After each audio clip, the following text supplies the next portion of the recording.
il y a une vidéo qui me trotte dans la tête depuis quelques jours. J'ai rencontré récemment une personne qui aime énormément ce que je fais et qui est une jeune stratège, un ovni. À chaque fois que j'ai une conversation avec elle, quelque chose qui se met en route derrière, c'est assez magique. Et puis ce qui est intéressant, c'est que moi je viens de l'instinct, je viens de surtout pas la stratégie. Elle est plutôt stratège et nos deux univers s'entremêlent et c'est ce qui est qu'une contribution. Ceci dit, je me suis mise à regarder ma vie là en arrière et en fait, il y a énormément de constructions, dont une construction en dur qui est un lieu qui fait 400 mètres carrés où il y a un lieu de santé holistique où j'habite, un jardin absolument magnifique alors que j'habite dans le Var, au bord de la mer et que normalement c'est inaccessible. Et plein d'autres choses qui fait que ça a fonctionné. La construction dans ma vie a fonctionné. Pourtant, je n'ai eu aucune stratégie. La seule stratégie fut celle, et est toujours, celle de l'instinct. Sans commencer par le tout début de l'histoire, il y a 30 ans, nous avons acheté une maison familiale, une opportunité familiale. C'est-à-dire que cette maison a été en vente de façon surprenante, inattendue. À l'époque, nous vivions au Japon avec 2 enfants. C'est une maison que j'adorais. Et avec mon mari, on s'est dit, allez, on achète. À l'époque, le séjour au Japon nous amenait un petit peu des sous en rab, mais vraiment pas beaucoup. Nous avons trouvé emprunté dans la famille beaucoup plus que nous pouvons. Avec du recul, vraiment, je me dis, mais comment on a osé pour acheter une maison qui n'était absolument pas localisée à un endroit logique, tout particulièrement pour le boulot de mon mari, qui était, à l'époque, nous étions construits dans chef de famille, et surtout comme je le suivais à l'étranger, moi je trouvais des petits jobs comme ça, mais c'était lui la force financière de la famille. Et puis cette maison, finalement, ça a été un des phares dans notre vie. Un lieu où finalement nous nous sommes installés. Puis il y a eu comme ça d'autres choses, je vais parler que du bâtiment que j'ai maintenant. C'est pareil, mon mari, il me faisait un peu chier, il voulait avoir de la terre. Alors on allait visiter des terrains totalement improbables, loin de chez nous, et moi je le suivais en me disant, mais qu'est-ce qui me fait chier? Si vous êtes en couple, ça peut vous arriver de vous dire, mais qu'est-ce qui me fait chier avec sa lubie? Et puis, sa lubie, à un moment, elle m'a fait réagir parce que j'avais entendu une voisine dire, je vends une partie de ma propriété. Et un jour, ça m'a pris, je suis allée voir. Et là, j'ai fait, waouh!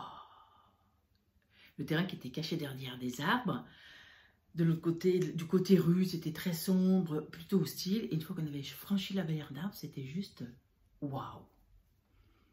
Mais ce qu'il y a, c'est que c'était un terrain qui n'était pas, pas en zone constructible. Et là, donc c'était beaucoup moins cher que du terrain dans le Var au bord de la mer, bien sûr. Mais c'était quand même pas non plus donné. Et là, on y va. C'est pareil, avec du recul. Je me dis, mais qu'est-ce qui fait qu'on a osé? Parce qu'entre-temps, on avait eu un enfant de plus. La charge augmentait. Le travail, puisqu'on s'était installé dans le Var, c'était compliqué. Donc, on n'avait pas spécialement des signaux concrets, stratégiques, que c'était ce qu'il fallait faire. Se mettre encore un prêt sur le dos. Et puis, finalement, c'est un terrain sur lequel on a déblayé, on a débroussaillé, on a oublié. Une personne amicale venait de temps en temps faire son potager dessus. Bref, ça dure des années. Et puis, une période de transition professionnelle, du temps se dégage, nous reprenons un projet de construction. Entre-temps, la zone s'était assouplie. Et pourtant, à cette époque-là, sans garantie financière pour la banque, nous avons réussi à emprunter une somme conséquente en vendant la première maison, celle qui avait été notre phare, dont j'ai parlé tout à l'heure, pour construire ce qui est devenu un centre. Ce centre, je ne l'avais absolument pas prémédité. C'est une fois que c'était construit, c'était plutôt en zone de bureau, plutôt qu'en zone vraiment, comme on dit, de maison, un petit peu une zone limitrophe.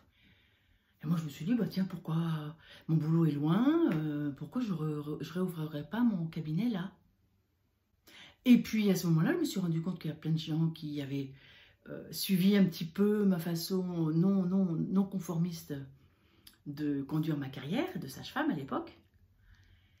Et puis qu'on dit, ben, pourquoi pas? Dont des métiers assez inattendus d'ailleurs. Et c'est comme ça que le lieu est né. Et de fil en aiguille, alors je vais pas raconter chaque bout de l'histoire aujourd'hui, maintenant que je suis web entrepreneuse et que même j'accompagne des entrepreneuses, tout le cheminement s'est fait comme ça avec des choses qui se présentent, des opportunités à saisir, qui n'a aucune stratégie. Sauf que la stratégie, elle est dans, il y a toujours quelque chose qui passe pour toi, sous ton nez, et je crois que pour beaucoup de personnes, ça a beau être sous son nez, les personnes ne le voient pas. Que l'opportunité de dingue pour le boulot, pour une maison, pour l'amour.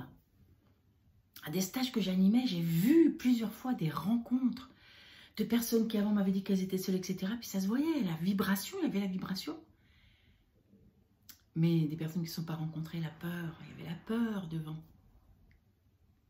Donc je parle de la stratégie, de l'absence de la peur. Alors pourquoi, finalement, en regardant ma vie en arrière, avec du recul, où ça paraît impossible, vu en arrière, que ça ait pu se mettre en place, vu qu'on n'avait pas de sous, vu que c'était compliqué de vivre là, vu plein de choses. Mais c'est cœur, intuition, et puis pas de peur. Parce que finalement, on était jeune, on n'avait rien à perdre.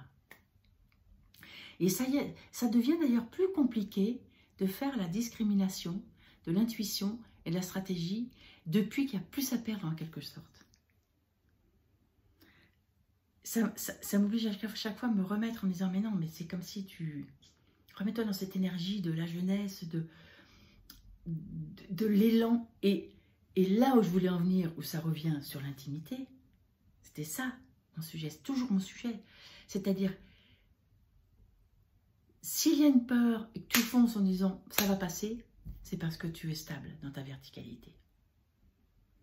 C'est parce qu'en fait, l'assurance, elle est à l'intérieur de toi.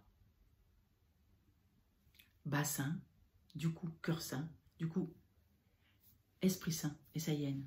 C'est la raison pour laquelle, quel que soit le programme ou l'accompagnement que je propose, le préambule, le prérequis, de toute façon, c'est d'aller dans la fondation. Ce programme que j'ai créé qui s'appelle Voyage en Pyrénées.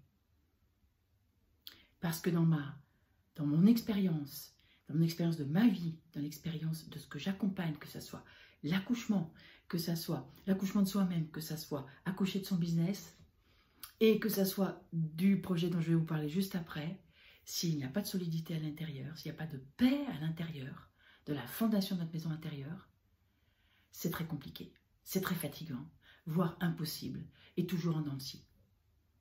L'élan n'est pas là, la confiance n'est pas là, et il y a besoin de stratégie, justement, c'est là qu'il y a besoin énormément de stratégie dans la tête, et c'est ce qui conduit la plupart du temps au burn-out.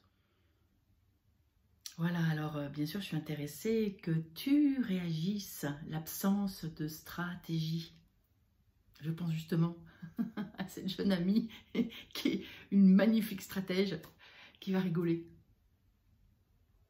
Alors, si ça t'intéresse, des petits cœurs ou des petits pouces en bas si tu dis mais qu'est-ce qu'elle raconte cette bonne femme. Abonne-toi à ma chaîne YouTube, partage mes vidéos à partir du moment où tu es touché. C'est une contribution.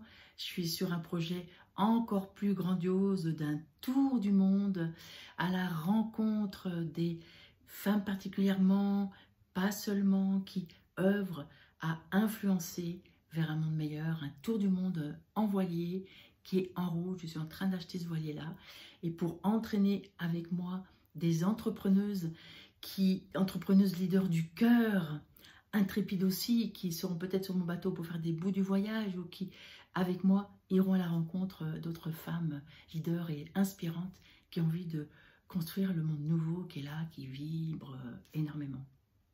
Allez, on se retrouve très très vite. Ciao!